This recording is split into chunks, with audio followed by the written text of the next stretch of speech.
Hey there guys, so I hope that everybody's doing really well. Recently I was like looking through my old videos and I watched my first video that I ever done, and it was 3 of my best tips for losing weight. But oh my god, I found it so hard to watch it because I was so awkward. I just wasn't comfortable with making videos, obviously, because I hadn't done one, and as well, like, the quality was terrible because I was using webcam and the sound quality was terrible, and it was really hard. It was just really a hard video to watch. But the information in it was still, it's still really relevant because they are still my 3 favourite tips. So I was kind of thinking, oh, should I take it down or not? And then I thought I might as well re-record it and kind of update the info a little bit. So yeah, basically today's video is going to be 3 of my best tips for losing weight. Okay, so my first tip is definitely my most important tip, and it is to reduce your portion sizes. I've spoken about this in previous videos, but guys, it's vital. Like, by reducing your portion sizes, it'll make such a huge difference to your weight loss. And the whole thing to bear in mind with portion sizes is that you can definitely reduce your appetite over time. Similarly, you can increase it. So basically, if you're overweight, your appetite might be just too big. By gradually cutting down, you'll get to a point where you don't need to eat half as much before you feel full. And the main thing to do, I've read this in so many places, is not to eat until you're full, to eat until you're not hungry anymore. So basically, imagine your hunger on a scale of 1 to 10. 1 being that you're absolutely starving, and 10 being that you're so full you have to lie down. So on that scale, when you should start eating will be whenever you're about a 4 or a 5. Don't wait until you're absolutely starving to start eating, because then you'll end up wolfing down way more than you ever should. You'll just kind of hum into it, basically. And definitely don't eat until you're so full that you have to lie down, because obviously then you're just after eating way too much. You should definitely kind of maybe start eating whenever you're about a 3, a 4 or 5. You're like a little bit peckish kind of, and then stop eating whenever you're just not hungry anymore. This can kind of take a bit of practice, because obviously we all kind of like to eat until we're feeling a little bit full. We relate fullness to being satisfied. But if you just kind of try and retrain your brain a little bit. Another thing which really helps with your portion size is to look at the plates you're eating off. When I was at my heaviest, these were the plates I used to eat off. These are huge. And I used to actually like fill my plate, like there'd be a big mountain of potatoes over here, a big thing of, like, I don't know, like something fried anyway, like, you know. And that makes a huge difference. Now this is the plate that I eat off, and because of like kind of modern society, that sounds so strange, but you know, because of like times as they are now, this is considered a side plate.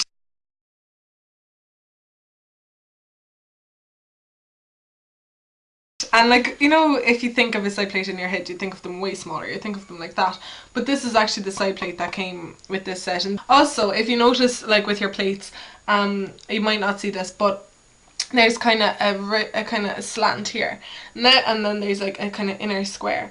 Never leave your food pile out onto like the slant or the border. Like, don't leave it go too far.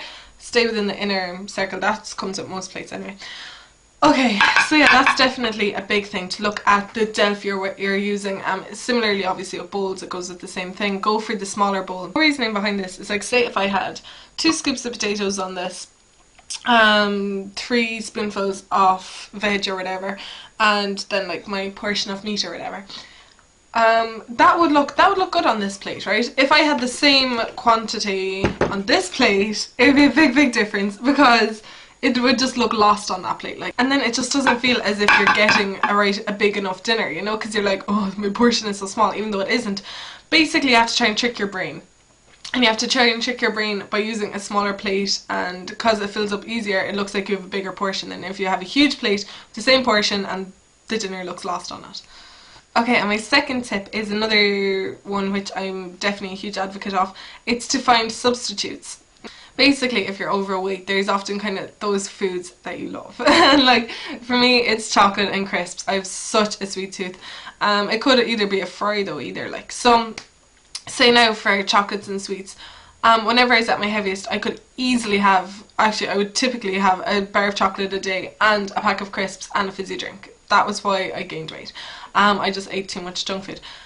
But you can't go cold turkey, like, you know, you can't be like, right, I don't care, I'm not going to eat any sweets anymore, because you're just like, it feels like you're really depriving yourself, and then you'll just kind of binge later on. So what I do, and what I did, was I found a substitute for each one. So okay, my favourite bar of chocolate I think was like a Wispa Gold. They're so nice, but there's so many calories. I think it's like roughly 300 calories in the Wispa Golds. So what I'd done was, you know, those little 25-cent bars of chocolate, there's like Freddo's Animal bars, you know, just the little ones, or Chomps or stuff. I would buy one of those instead. So the difference was, I think, about 250 calories. But I just kind of got my fix, you know, and I'd only have one. And I'd be getting my fix, so I'd feel satisfied, and I wouldn't be kind of playing on my mind. I wouldn't be like, oh my god, I really, really want a bar of chocolate because I've had it. Similarly with crisps, my substitute was popcorn. And not toffee popcorn, because that's kind of bad. But there are different flavours of popcorn, like, you know, Snack Jacks. There's like salt and vinegar, cheddar cheese, loads of those. So what I would do is, instead of getting a packet of Walker's Sensations or something, I would get popcorn. Jellies and stuff, because I do like jellies as well. And by jellies I mean kind of gummy bears and all those types of sweets. I would actually make my own homemade jelly, and it makes such a difference. It's so cheap as well. But I would use the reduced sugar one. And so then if I was ever like, oh my god, I would absolutely murder a packet of Haribo or something, I just go for my jelly. Again, it's just so much less calories. Another one to go is marshmallows. Marshmallows are I think they're fat free, and they kind of give you that sugar fix. So that would be another idea. Now if you're kind of into like the fries and stuff, and if you just love a big Irish fry or Irish breakfast or whatever type of breakfast you have, what I would definitely recommend is, instead of frying it, grill it. Makes a big, big, big difference here, like cutting out the kind of oils and saturated fats a little bit. And if you have a George Foreman grill, definitely they're fantastic as well. So I don't know, there's a way around everything. So, and once you find that substitute, that will make a big, big difference for the thing that you like the most. Now the only thing is not to go overboard on his substitutes. Like, say, I remember my friend, he used to, because he knew that I would have Freddo's instead of a big bar of chocolate. So to be nice, you know, he'd bring me back a Freddo. But he'd actually get me 4 Freddos. That's 3.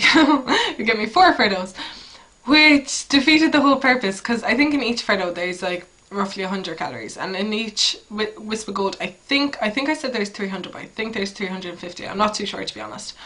But by having 4 Freddos, that was 400 calories, you know? So the whole thing is to definitely just limit yourself to one, and try not to have it too often, but it will make a big difference. Another tip actually for chocolate lovers is to drink hot chocolate. It made a huge difference to me, and if you kind of go for the instant one instead of the milk one, that reduces your calories even more. My third tip is, if you've went overboard the day before, like say maybe you went out and you drank a ton and you had a big like feast like at the Chipper or whatever, or if you, I don't know, even like not even that, like even if you just had a big fattening day, like you had a really, you know, you kind of fell off the weight loss bandwagon, what I always do the next day is, for that breakfast I will have fruit. I wouldn't just have like one apple or something. Like I'd make like myself a little fruit bowl, and I'd have apples, this is typically now, apples, oranges and bananas, or just kind of whatever fruit I can find. I don't know, I think the whole reasoning behind this is that it's fat free basically, and it makes you feel a little bit better. As well, it's really, really, really tasty. I'm not like, I just love fruit, but it is really tasty. But I think kind of the main theory behind this is just that it kind of gets you back on track. And like sometimes if we kind of go overboard, we kind of kick ourselves a little bit and we're like, oh my god, why did I do that? Like, you know, I was doing so well and now I ruined it. But like, you definitely didn't ruin it, like because everyone, like nobody is perfect. Obviously there are going to be days that you have a bit of a fat day or whatever, and you eat too much and you make the wrong kind of health choices and all that. But sometimes people do that and they don't kind of keep going. Then they're like, no, ruined it, I was doing so grand, I might as well just have like whatever I want. It kind of just gets you back on track and gets you kind of in the mindset that, no, I'm going to keep going and I'm going to be healthy. And especially if you have a healthy breakfast, it makes all the difference. It kind of just sets you up for the day. So I think I just go for fruit because it just feels so kind of clean. Obviously if you just went for like porridge or something, that's really, really, really good for you. But I just kind of go for fruit, and it just kind of makes me feel better, and it just like helps me forget that I had such a fat day yesterday. It kind of brought back my progress a little bit. It kind of makes me feel as if I evened it out a bit.